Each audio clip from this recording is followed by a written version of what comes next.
Welcome back, folks. This one is all about the firewall. The firewall is a titanium piece of sheet metal that goes between the boot cowl and the engine. It's a critical component of the aircraft build. It's designed to, you probably guessed it, keep the fire on the engine side of the cowling in the event of a fire. Placement is critical to ensure that the boot cowling and the engine cowling attach properly.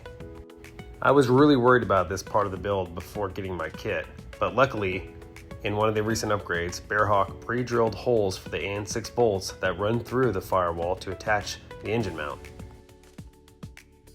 To ensure proper alignment of the firewall, all I had to do was temporarily install the AN6 bolts, and the firewall was set perfectly onto the fuselage.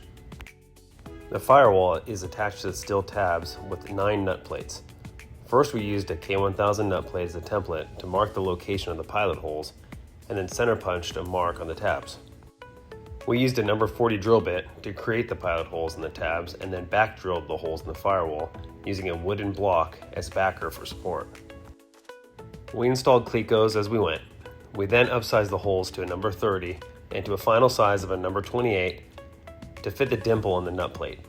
A better technique would have been to back drill while upsizing. I'm not sure exactly why I didn't do that, but nevertheless, the holes came out perfectly. Once all the holes were drilled for the dimple of the nut plates, we started working on drilling out the holes to attach the nut plates to the tabs. I know a lot of people will just use a nut plate as a guide or jig, but I decided to go ahead and buy a nut plate jig from the yard store online.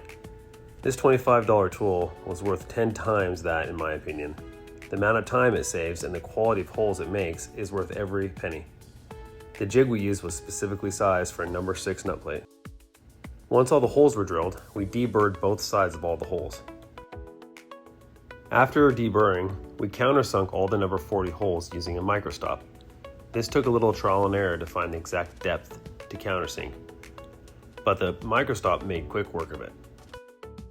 Using a cleco to hold the nut plate in place, we installed an aluminum rivet and a hand squeezer set the first rivet to the airplane. The hand squeezer I bought came with a rivet gauge that will tell you if it's been properly squeezed or not. It took me a few times to get the first rivet set, but once I did, the rest went on pretty easily.